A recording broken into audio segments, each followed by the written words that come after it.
ఓం నమో రామదూతాయ. మనకు మాఘమాసంలో మరొక పర్వదినం అతి త్వరలో రాబోతున్నది.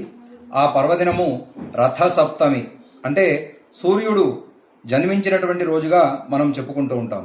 రక్తాంబరం రక్తవర్ణం రక్తనేత్రాబ్జయుగ్మకం ఛాయాశక్తి సమారూఢం ఘృణిసూర్యమహం భజే.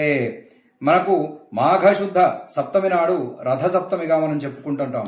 ఈ సంవత్సరం మనకు అత్యంత విశేషం ఏంటంటే భానువారం, అంటే సూర్యుడికి ఇష్టమైనటువంటి ఆదివారం రోజున సప్తమి వస్తున్నది. దానినే మనం భాను సప్తమిగా కూడా పిలుచుకుంటూ ఉంటాం.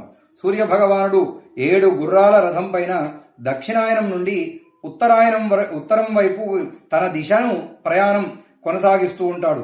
అప్పుడే దక్షిణాయనం ముగిసి మనము ఉత్తరాయణంలోకి ప్రవేశం చేశాము. దీనిని సూర్య జయంతిగా కూడా మనం పరిగణించబడుతుంది. ఈ రోజున సూర్యోదయానికి పూర్వమే నిద్రలేచి కాలకృత్యాలు తీర్చుకొని జిల్లేడు ఆకులు, రేగి పండ్లు, నువ్వులతో స్నానం చేయాలి.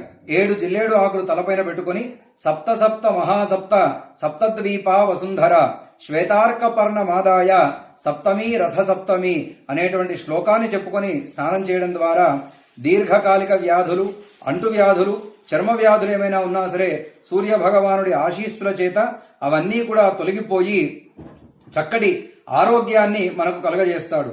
అందుకే ఆరోగ్యం భాస్కరాదిచ్చేత్ అని మనం చెప్తూ ఉంటారు పెద్దలు.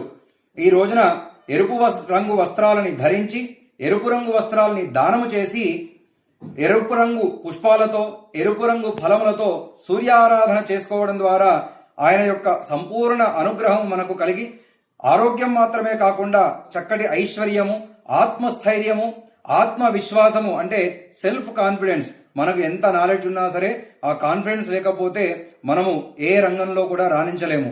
కాబట్టి ఆ రోజున తప్పకుండా సూర్యారాధన చేసి సూర్యనారాయణమూర్తి యొక్క సంపూర్ణ అనుగ్రహాన్ని పొంది, ఆయన ఆశీస్సులని పొంది ప్రతి ఒక్కరూ ప్రతి రంగంలో దిగ్విజయం కావాలని కోరుకుంటూ పద్మిని సంజ్ఞా ఛాయోషా సమేత సూర్యనారాయణ పరబ్రహ్మణే నమః.